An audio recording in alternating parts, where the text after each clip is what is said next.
Oh, hello. It seems we have a guest. Whatever can I do for you, stranger? Oh, you're curious about my little world down there. I guess I can tell you a little about it. Let's start with its people. They shape the world down there almost as much as I do. How about a tale of science? This vampire is bathed in a cocoon of intellect. How will he blossom into a beautiful butterfly of change? Name: Clovis Bismarck. Race: old blood vampire. Sex: male. Age: 17. Height: average. Build: lean. Magic class: old blood innate. Alchemist learned. Occupation: scientist, alchemist. Self-employed. Affiliation: organization 13. Intelligence: urban hunting club. Breaking club. Alchemy club. Clover family. Alchemist. Family: Valerie Bismarck, mother, deceased. Victor Bismarck, father.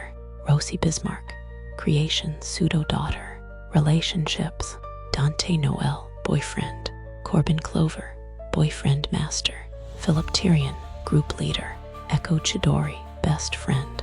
Virgil Helsing, friend rival. Max Moppet, confidant.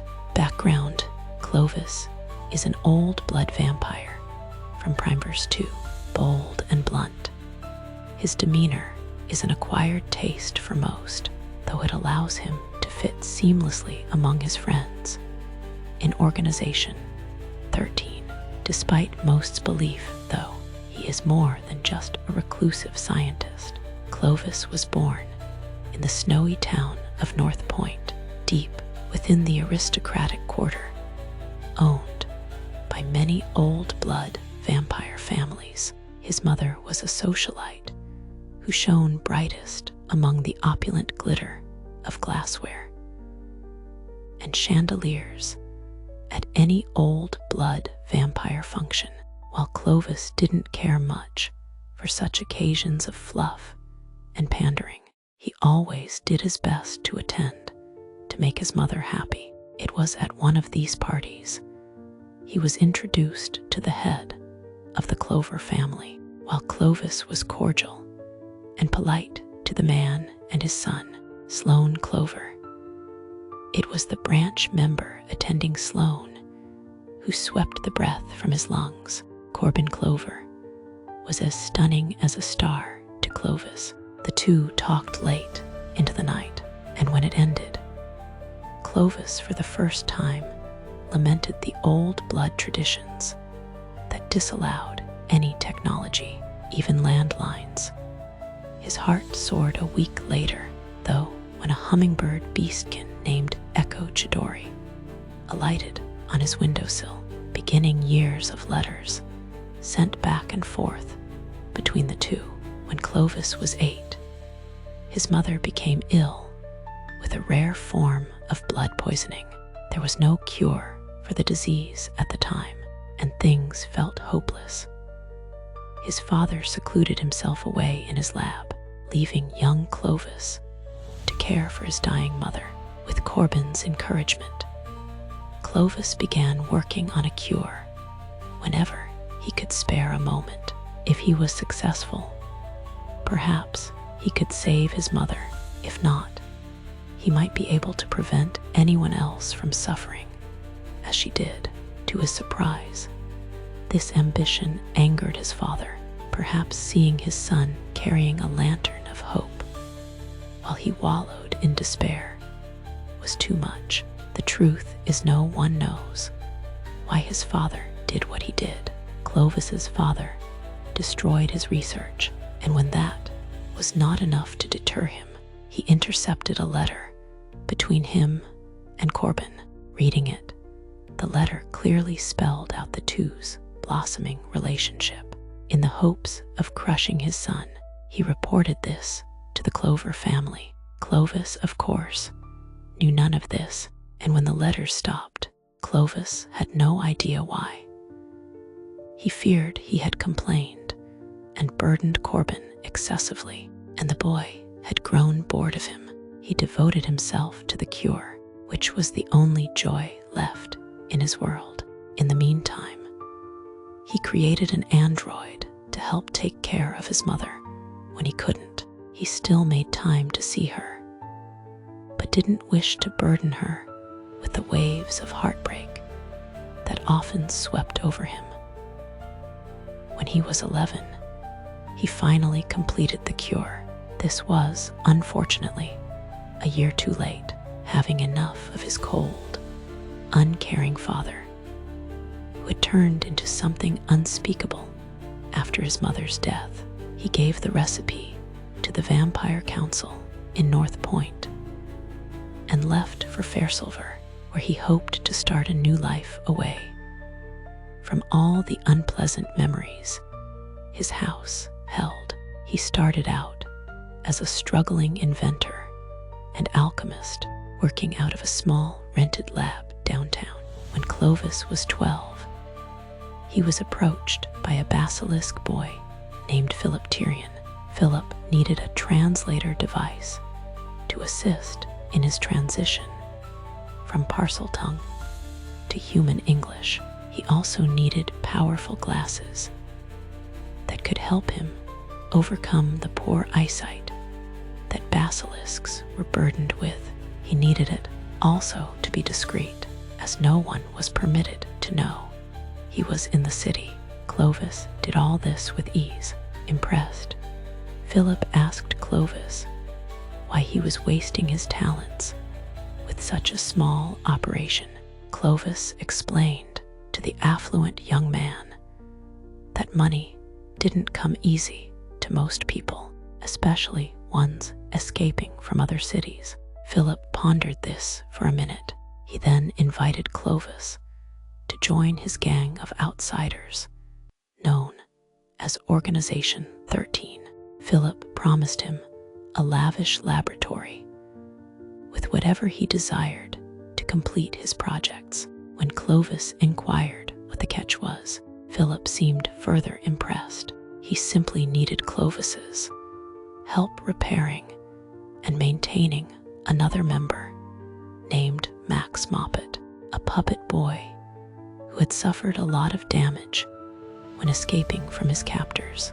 Clovis was unsure if he could accomplish this, as puppet work was often a combination of low and high-tech machinery, not to mention soulcraft.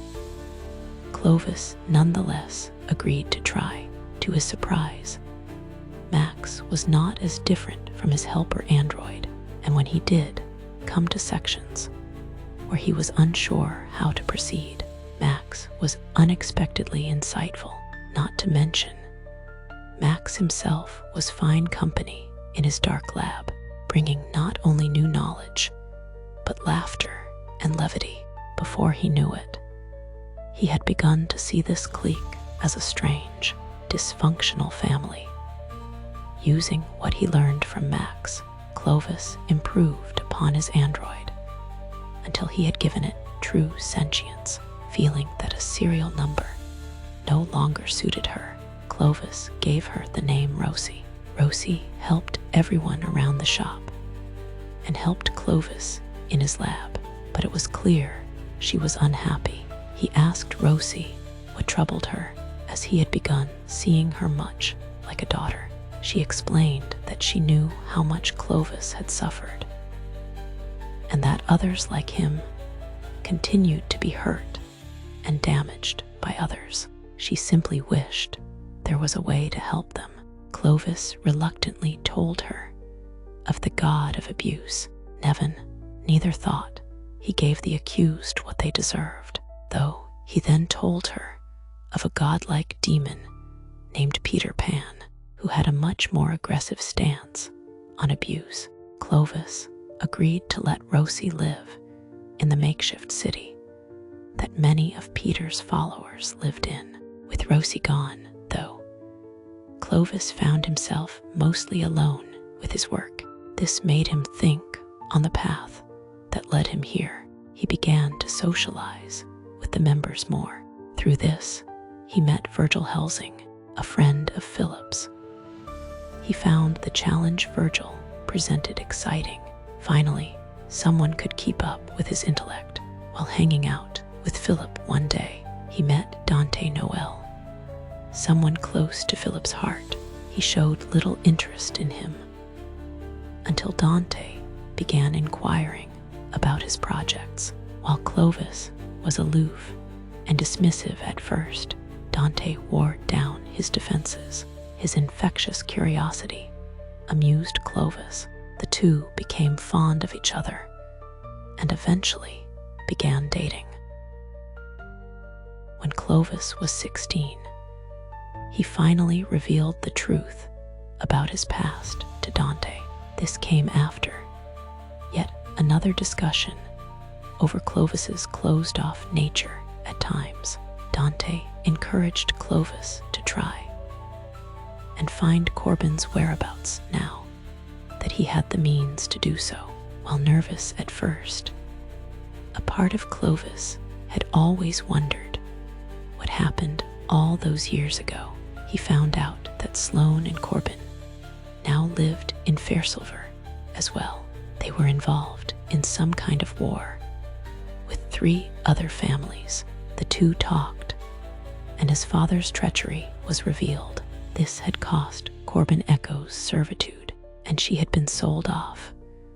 With a little more research, Clovis found that Echo had been adopted by Lavelle Drake, an eccentric scientist belonging to a magical messenger family assigned to the northern kingdom of Darkhelm, the home world of the demons. Clovis reunited the two, but inevitably Echo would be in great danger if Corbin took her back, so they chose to remain friends. Clovis, however, had no such qualms.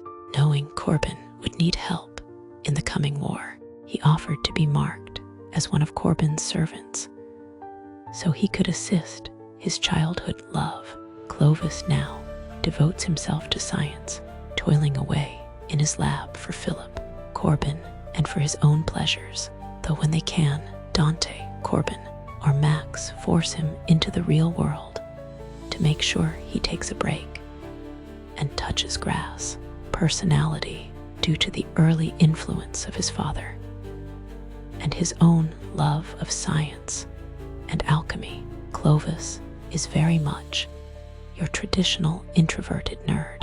The scars left by his mother's death and his father's subsequent sociopathy have left Clovis with a slightly darker nature. He is not afraid to do whatever it takes to accomplish his goals.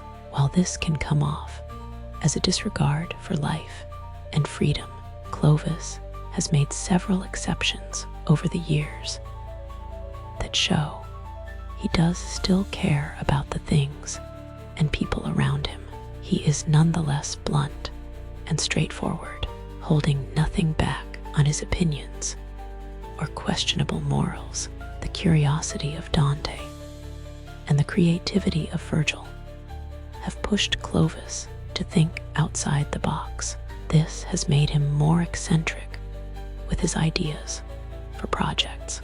While not the most friendly, most find Clovis fiercely loyal and incredibly helpful. Appearance, as you can imagine, Clovis spends a lot of time in his lab. While not exactly a gym rat, he manages to keep himself quite fit, carrying a modest, lean build that is perfect for his work.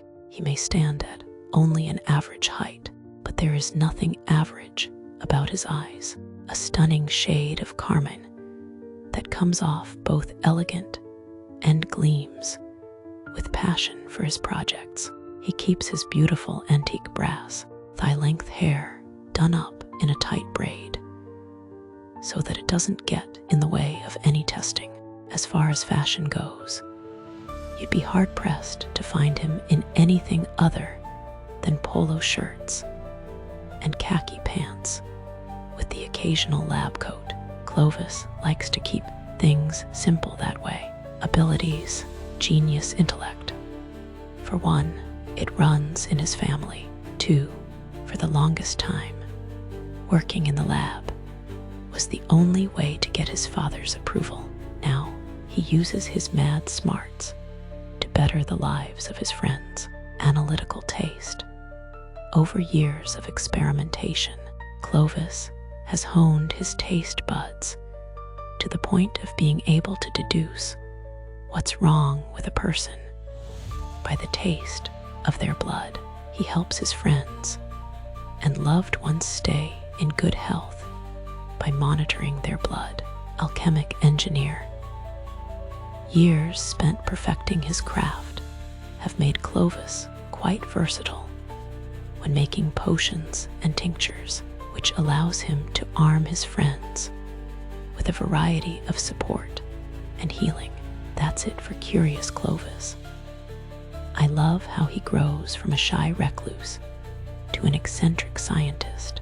I hope you enjoyed his story as much as I did. Come back soon, and I'll fill you with more stories from my little world.